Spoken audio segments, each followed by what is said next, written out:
Oi, Festival Team, eu sou o Vitor Martins. E eu sou o Daniel Lief. Oi, Festival Team, eu sou o Diego Lira, eu faço Kai em 15 dias. Oi, Festival Team, eu sou Miguel Lalo e eu faço Felipe em 15 dias. Oi, Festival Team, eu sou a Débora Falabella e eu faço a Rita em 15 dias.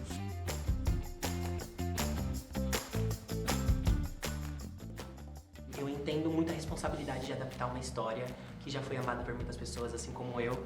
Então eu queria muito saber de vocês qual que era o maior receio de vocês antes de ver o projeto vivo assim nas telonas. Quando a gente tem uma base de fãs tão fiel, né, e leitores tão apaixonados por um livro, por uma obra, a gente fica com o receio. Eu não vou dizer que é de agradar, porque eu acho que a gente faz um filme pra gente inspirá-los, mais do que agradá-los, né? Então, eu acho que o receio era respeitar tudo que as pessoas viram lendo o livro, né? E pensaram lendo o livro e ir além, né? Então, eu acho que não tinha um receio, eu acho que tinha um respeito com essas pessoas que leram e são apaixonadas e vão ficar mais apaixonadas ainda. Eu tinha receio. O meu receio, eu vou ser bem sincero com você, o meu receio, esse processo foi longo, né? A gente assinou o contrato para esse filme em 2019. Então foram muitos anos assim em que nada acontecia, em que o projeto, a gente passou por muita coisa, principalmente politicamente no Brasil, ao longo desses anos, que foram atrasando o projeto, e eu acho que o meu principal receio, antes de ver as coisas acontecendo, era acontecer e eu não gostar de verdade, e eu ter que fingir, sabe? Eu ter que falar, gente, ó, saiu o filme, vai lá assistir. E eu lembro que quando eu comecei a ver, quando a gente, durante todo o processo, eu fui falando, não, vai ficar bom, não vou precisar fingir. Ia quando eu vi o primeiro na minha plot, frente aqui assim, na frente dele, eu sou bom ator. Quem viu o filme sabe, eu sou um excelente ator. E aí, quando eu vi o primeiro corte, eu falei assim, ai, ficou bom de verdade, ficou melhor do que eu imaginava, ficou... Então, assim, esse meu receio foi completamente aniquilado. O filme teve um processo desde vocês acompanharem toda a divulgação, de verem todo como o público reagiu. Eu queria saber de vocês, agora, vendo o filme chegando às telonas, qual foi a cena que mais marcou vocês, assim, depois de todo esse processo que agora tá chegando diretamente pro público? Eu tenho uma cena Tem que algumas. eu sou muito apaixonado por essa cena, eu me emociono toda vez que eu lembro dela, que é a minha cena com a Rita, que é onde eles têm uma discussão ali, e esse momento de perdão e de carinho dos dois. Eu já tive vários momentos como esse com a minha mãe, e é uma troca de amor muito grande, de cuidado dela falar pra ele não se apaixonar por alguém que não ame ele do jeito que ele é, e ele falar isso pra ela também, né? Porque é isso, acho que a gente, enquanto filho, se machuca muito quando não vê a nossa mãe se valorizando do jeito que a gente valoriza ela, né? E pra mim é a cena mais bonita do filme, assim, eu amo de paixão, dá pra ver, né, que eu fico todo bobo falando dessa cena. Eu vou falar tranquilo, mas E conta o final. é uma cena que acontece num fim de tarde e tem um papel envolvido. Ai, eu amo!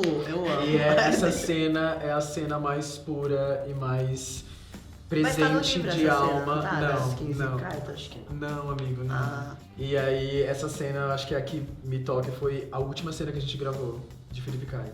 Eu acho que essas duas cenas que eles falaram, assim, também são cenas que me tocam. Acho que você tá falando dessa do pôr do sol. É uma cena lindíssima dos dois, assim, é muito lindo. Assim, eu fiz o filme, né? Fiz ali algumas cenas como mãe. Pude ver, ainda não vi no cinema, então hoje vai ser um grande dia. Mas vi uma versão, mas eu acho que, assim, eu ali já tinha participado da cena, tinha sido sempre muito emocionante, mas ver os dois fazendo, assim, é muito lindo pra gente ver dois atores tão jovens, tão talentosos, se entregando ali, sabe? Então, pra mim, me emociona demais essas cenas dos dois juntos. Assim como o livro dá muita liberdade criativa pra gente imaginar muita coisa, cada um construiu os personagens, os ambientes com sua perspectiva. Mas eu queria saber de vocês quais eram as certezas. Então, seja de ambiente, de característica de personagem, o que vocês tinham a certeza juntos de que tinha que estar no filme. A piscina, número 1. O Flamengo, O Flamengo, número 2. A gente se manteve muito fiel às características físicas do personagem. Verdade. A gente estava conversando sobre isso hoje. Era uma coisa que eu pedia pro Dani, eu falava, não, Dani, a Olivia, a psicóloga do Felipe, ela tem que ser uma mulher negra. O Felipe, ele tem que ser de fato um menino gordo. A Becca, a melhor amiga dele, tem que ser assim. Então a gente se ateve muito às características físicas dos personagens, eu acho. Sim. E eu acho que uma relação, por exemplo, a relação da Rita com o Felipe, uma relação de amor de mãe e filha e muito, muito espontânea, muito de verdade, muito divertida. Eu acho que a gente se preocupou principalmente com relações de personagens e alguns ambientes, por exemplo, não sei, a piscina, por exemplo. O quarto do Felipe. O quarto também. do Felipe. A gente sabia que ia ser essa explosão de cores e coisas acontecendo. E a sala, que é uma mistura de quadro com planta, com bagunça. Exatamente. E a Rita pintar quadros, a Rita ser essa artista. Então a gente pensou e manteve coisas que a gente achava super importantes no livro. Eu acho que o filme, ele tem uma coisa muito diferente do que a gente tem, pelo menos no audiovisual jovem, que você vê como o filme não depende de falas. A troca de vocês, de gestos, de olhares, de carinhos e mesmo de momentos, assim. Tem palavras que não precisam ser ditas nesse filme e é muito surreal, assim, pra vocês. E eu ia perguntar sobre essa questão, realmente, de sentimentos pra vocês durante as gravações. Como era carregar toda essa responsabilidade, não só de interpretar personagens tão queridos, mas ao mesmo tempo estar com toda essa carga emocional de personagem, de vivências pessoais e tudo isso estar acontecendo ao mesmo tempo durante as gravações. Olha, por conta da preparação, eu acho que a gente realmente passou pelo filme inteiro várias vezes, até o que eu amo na nossa preparação. Por eu ter vindo de teatro, a gente fez muita repetição, várias vezes de várias cenas, então a gente passou por vários sentimentos. Então quando a gente ia pro set, a gente estava muito presente, com o pé muito firme, uma assim, memória no chão, muito forte, né, pra que a gente fazer. construiu. E é exatamente isso. A gente criou muita memória que não tá no filme, mas que a gente fez essas memórias em sala de preparação. Então, às vezes, um olhar que eu tava vendo no Caio ou na Rita, às vezes era uma memória de uma criação que a gente teve durante o ensaio, né? Eu lembro de uma coisa muito legal que aconteceu comigo, foi quando a gente foi apresentar a casa pra Débora no set. E aí quando você entrou, você já começou meio que falando de Rita, e aí você falou de um quadro que a gente pintou junto quando era criança, e aí a gente começou entrar nessa vibe e de apresentar a casa com memórias. Eu lembro de um dia da nossa briga, eu olhava pra casa e eu via a gente criança pintando aquele quadro. Então é isso que você falou, muitas das coisas que a gente faz está no silêncio. E você tá muito presente, entendeu o que você tá contando, acho que o silêncio ele é muito preenchido também, né? O que a gente trabalhou, inclusive, foi falado isso em ensaio. Tipo, no sentido de... No texto tá tal palavra, a gente vê que não encaixava na Isso foi muito legal também, a liberdade de encaixar as palavras na boca pro que cabia na gente. Porque realmente tem palavras que quando a gente vai falar quando tá atuando, dependendo do tom da cena do personagem, aquela palavra não encaixa de jeito nenhum. E aí a gente teve essa liberdade, eu acho que isso ajudou na emoção de conseguir chegar nos lugares e essa coisa de ter trabalhado nos ensaios também de essas palavras não precisam ser ditas. Às vezes é um olhar, às vezes é o estar presente e sentindo. E esse foi o que a gente levou assim de legado pro filme dos ensaios. Eu acho que principalmente pelos personagens serem muito próximos assim de vivências nossas, né? Assim, também sou mãe de adolescente, também passo por coisas assim. Eu acho que teve uma identificação muito imediata. Mas o mais legal é que, assim, por mais que a gente tivesse identificação com as nossas vidas, a gente conseguiu realmente criar uma vida paralela quando a gente chegou ali, né? Era tudo muito vivo, aquele cenário muito vivo. Nossa, então, assim, hoje eu criei uma relação com os dois que realmente se aproxima com a relação do filme, sabe? Então, é muito especial, a gente conseguiu criar esse mundo paralelo pra gente. Gente, a Débora é minha mãe. Vencemos, minha Não, sogrinha. fala isso, Dona Isabela. Não, minha mãe, ela sabe que é... Eu posso falar que é minha sogrinha pra sempre, é isso, acabou. E eu queria muito perguntar de vocês, porque como autor, como diretor, e como fã mesmo, assim, desde os primeiros momentos que as fotos foram saindo e as coisas foram sendo divulgadas, eu lembro claramente de toda a repercussão nas redes sociais. Assim, até falando pelo Festival Teen, a gente, quando postou o teaser, deu mais de 700 mil views o nosso teaser. E foi uma coisa surreal, assim, até pelos comentários do post, os debates que estavam acontecendo. E eu queria saber muito de vocês, assim, qual que é essa sensação, dessa recepção mesmo, de ver todo esse carinho, de ver toda essa empolgação, tanto do público quanto até mesmo do elenco desde o primeiro momento. O Dani, ele é mais offline do que eu. Eu repasso as informações. Ele, quando lança alguma coisa grande, ele me manda mensagem assim: Vitor, e aí, como é que tá a repercussão? O pessoal tá gostando? Aí é bom que eu vou filtrando tudo pra ele. Mas é absurdo. A gente teve uma repercussão muito absurda.